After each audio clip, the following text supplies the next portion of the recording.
Hello प्यारे students, my name is Saif Al-Isba. Welcome to my earth study channel. बच्चों, आज के हम इस वीडियो में आपका चैप्टर नंबर 6 पढ़ने वाले हैं, जिसका नाम है बी अम्मा। ओके, तो हम स्टार्ट करने वाले हैं अपना ये प्यारा सा खूबसूरत सा चैप्टर। बी अम्मा के बारे में पढ़ेंगे हम लोग और जानेंगे बी अम्मा का क्या रोल रहा है हिंदुस्तान में और वो क्यों हम इस चैप्टर में इनके बारे में पढ़ रहे हैं।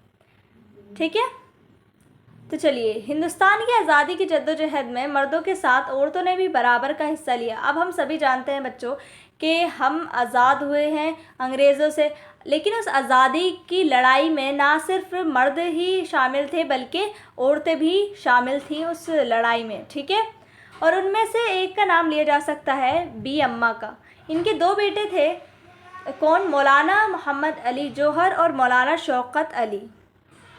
तो पढ़ते हैं कि मौलाना मोहम्मद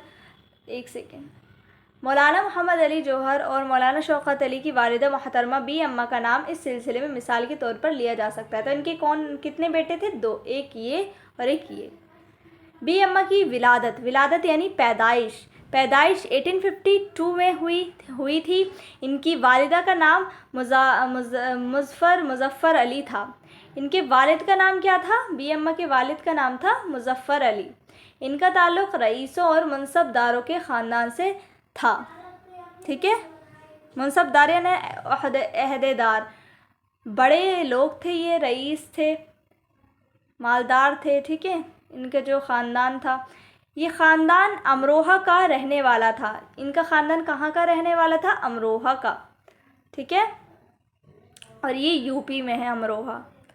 1857 में इस ख़ानदान ने तय किया कि अगर दिल्ली और मेरठ की तरह अमरोहा में भी आज़ादी की जद्दोजहद शुरू हुई तो हम अंग्रेज़ हुकूमत के ख़िलाफ़ खड़े हो जाएंगे और अपनी हुकूमत कायम कर लेंगे।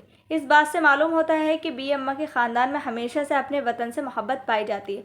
अब बच्चों, 1857 का एक दंगा हुआ था दिल्ली में, बहुत तबाह हो गई थी दिल्ली। तो इनके ख़ानदान ने क्या कहा कि अगर ऐसा ही हंगामा हमारे यहाँ होगा तो हम भी पूरी तरह लड़ेंगे और हुकूमत अपने हाथों में ले लेंगे।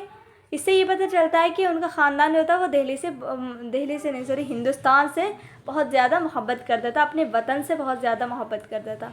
बी अम्मा ने बचपन ही से मुल्क की तबाही देखी थी और अंग्रेज़ों के मज़ालिम यानी जुल्म की दास्तानें भी बुज़ुर्गों से सुन रखी थी। इसके नतीजे में अंग्रेज़ हुक्मरानों से उन्हें नफ़रत हो गई। अब जो बी अम्मा थी, उन्होंने बचपन ही से बहुत ही ज़्यादा जुल्म जो किए हैं अंग्रेज़ों ने, उनकी कहानियाँ सुनी थी अपने बुज़ुर्गों से, इसीलिए उनके दिल में क्या हुआ? नफ़रत पैदा हुई अंग्रेज़ों के ख़िलाफ़। शौहर के इंतकाल के बाद बच्चों की निगरानी इनकी सुपुर्द हो गई, यानी फिर शौहर के इंतकाल के बाद इन्होंने दोनों बच्चों का ख्याल खुद ही रखा। मोहम्मद अली 2 साल के थे और शौकत अली कुछ बड़े थे। बी अम्मा ने इन दोनों भाइयों की तरबियत इस ढंग से की थी कि आगे चलकर मोहम्मद अली और शौकत अली ने अंग्रेज़ हुकूमत को हिला कर रख दिया। बी अम्मा ने अपने बच्चों की तालीम के लिए अपना जेवर भी रहन कर दिया। वो चाहती थी कि तालीम हासिल करने के बाद दोनों भाई अंग्रेज़ों के ज़ालिम हुकूमत के ख़िलाफ़ जद्दोजहद करें और इनकी ये मुबारक ख्वाहिश पूरी भी हुई। तो इन्होंने बहुत अच्छी तरबियत की थी अपने बच्चों की, बी अम्मा ने, कि इनके बच्चे क्या थे? उन्होंने वतन के लिए लड़ाई भी की। मौलाना मोहम्मद अली और मौलाना शौकत अली, जो अली बरादरान के तौर पर जाने जाते थे, उन्होंने कलम और ज़बान के ज़रिए अंग्रेज़ों के ख़िलाफ़ आवाज़ बुलंद की। कलम के ज़रिए और ज़बान के ज़रिए, यानी वो लिखते थे। बी अम्मा बराबर अपने बच्चों के साथ रहीं और इनका हौसला बढ़ाती रहीं। जब अली बरादरान जेल में डाल दिए गए और कुछ लोग अंग्रेज़ों से समझौते की बात करने लगे तो बी अम्मा ने कहा, देखो किसको जेल में डाल दिया गया था? जब अली बरादरान जेल में डाले गए, यानी जो मौलाना शौकत अली थे ना, उनको जेल में डाल दिया गया। तो इनकी बी अम्मा ने क्या कहा था? बी अम्मा ने कहा, गवर्नमेंट ये जान ले कि अपनी तकलीफ़ों से बचने के लिए अगर वो अली बरादरान किसी ऐसी बात का इकरार कर लेंगे जो इनकी मजहबी अहकाम या मुल्की फ़ायदों के ज़रा भी ख़िलाफ़ हो, तो मुझे यकीन है कि अल्लाह पाक میرے قلب کو اتنی مضبوطی اور ان سوخی جھریاں پڑے ہاتھوں میں اتنی طاقت دے گا کہ میں اسی وقت ان دونوں کا گلا گھونٹ دوں گی. یعنی انہوں نے کہا تھا کہ جب علی کو جیل میں ڈال دیا گیا تو اب بچوں ایک بات بتائیں آپ لوگ، اگر آپ لوگ مصیبت میں ہیں، اگر آپ لوگوں کو جیل میں ڈال دیا جائے اور پھر اگر انگریز کہیں آپ سے کہ ہم آپ کو چھوڑ دیں گے لیکن آپ لوگوں کو وطن کے خلاف ہونا پڑے گا، تو آپ کیا کریں گے اس وقت؟ تو ظاہر سی بات ہے آپ خلاف ہو جائیں گے اپنے بچاؤ کے لیے. لیکن ان کی اماں نے کیا کہا علی کی کہ اگر انہوں نے ایسا کیا، علی نے، کہ یہ اپنے وطن کے خلاف ہو گئے اپنے بچاؤ کے لیے، تو یہ کیا کریں گے؟ اللہ انہیں اتنی طاقت دے گا کہ یہ اپنے بچوں کا گلا خود ہی اپنے ہاتھوں سے گھونٹ دیں گی.